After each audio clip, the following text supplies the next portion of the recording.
Okay, everybody, so my name is Italo Pasta, and I'm just doing this video real quick to give everybody my testimony. This is the first video that I've done and that I'm going to do in a series of videos here on YouTube, and I just wanted to get this one started. So, my story is a typical one of most believers in the Lord, in that I was not living a very Christian lifestyle. I was heavily into drugs, violence, ugly situations, bad things. I mean, everybody's heard it all before. No need to go in detail, especially on video. But let's just say that I wasn't leading a very good life, and uh, the Lord saved me. You know, He's been watching me my whole life. I firmly believe, because there are many times that I should have been dead, many times. And when I tell you I wasn't living a good life, I mean it was like a mix between Goodfellas, um, Fast and Furious, Fast Times at Ridgemont High. So it was, once I left high school, it was pretty much just a party, violence, party, drugs, party, violence, crime, party. I basically reinvented my persona because I was pretty much a hated loser in high school, and I needed to move forward and recreate myself. I felt, and I did it in all the worst way. And let's see.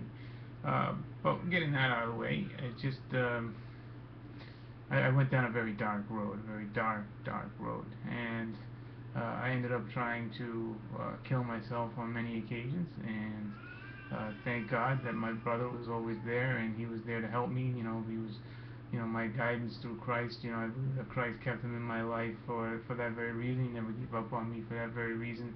That I had a purpose and a calling that he was going to help me with. But so anyway, uh, you know, at the beginning of my uh, being saved started with me trying to end my life, and my brother coming and getting me and taking me someplace to get help, and getting to see a Catholic healer who removed the pain, and basically God washed away my addiction to all the hardcore drugs I was on instantaneously. Never did drugs again. I did smoke weed for a long time after that, but I never thought that there was anything wrong with it.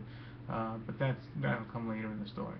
And then from there, I kind of just shrugged it off, kept going with my life.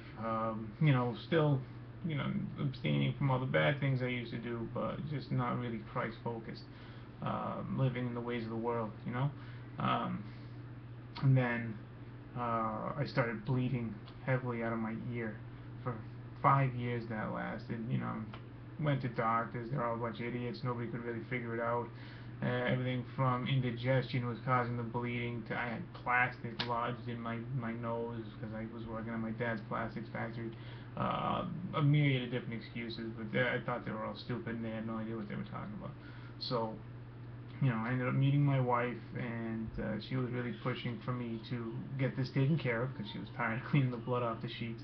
And I would literally be caked in blood all over my head.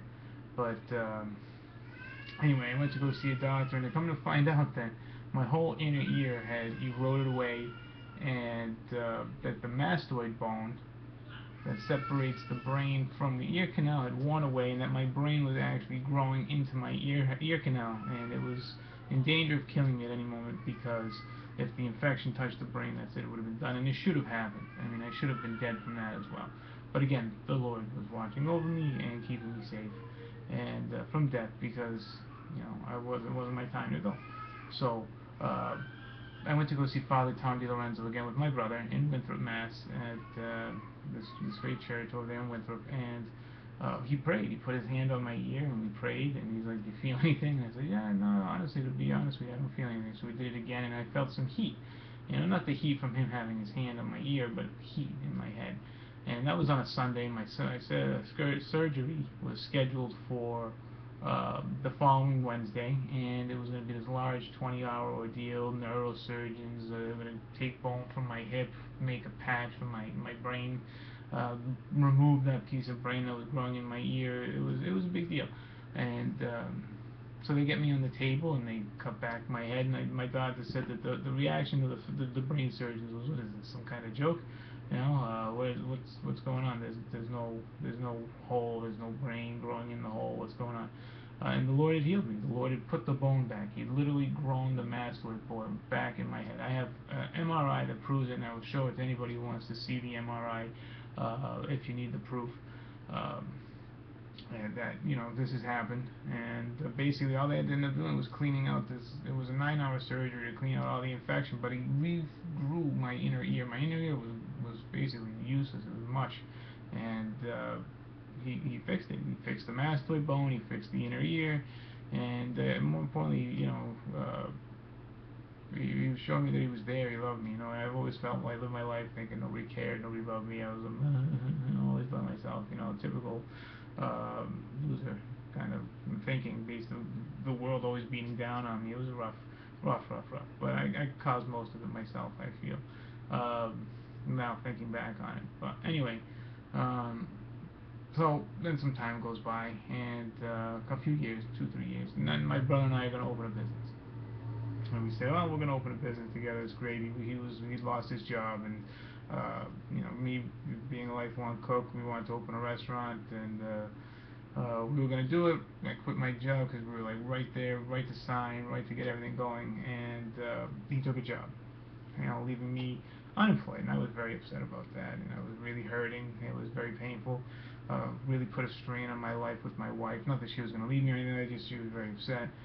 Financially, things got really hard. I have a son, and it got really hard. Money was really tight, and it's still tight. But the Lord watches over me, and I have no worries.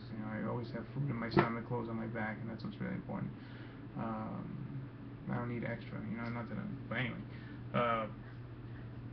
So my brother goes to this Bible conference every year. It's called the Days of Glory, and I kept feeling like everybody was telling me go to this conference, go to this conference. I'm like, what conference? Why is he at a conference? It's a conference. Why should I go to this conference? I think it was like a work conference, not a Bible conference. So whatever, I ended up showing up there, and as soon as I walked through the door, it was like this complete feeling of forgiveness and peace washed over me, and it's just I love my brother again. My brother's like my rock. Jesus is my rock, and I got my brother. And he saved, that event saved me. From that moment on, I haven't been the same.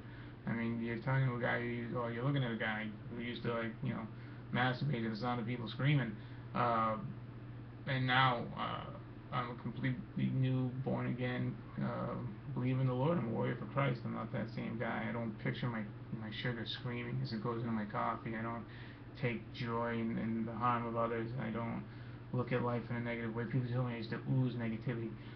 But anyway, I had a prophetic reading while I was there, and these prophets, they sat down, and I had 3 questions in my head that I'm going to keep private. 3 questions in my head.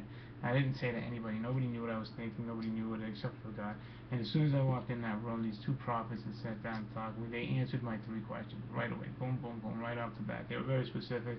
The first words out of their mouth were the answer to these questions. I was, Lord, please just answer these questions for me. I said, please, Lord. I was crying. I was just answer these questions for me. I need to know these things. And he did. And he did right then and there. And then he told me that he had a purpose for me, and I can share that purpose in another video. But for right now, I'm just putting my testimony out there. I want people to know.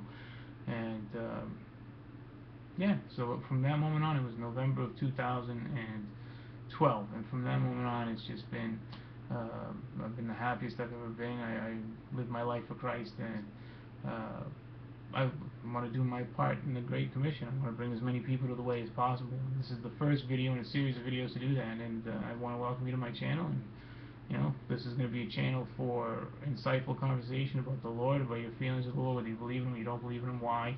And hopefully I can do what I can to show you that He's there, He loves you, and that He's waiting for you. So good luck, God bless, and I love you all.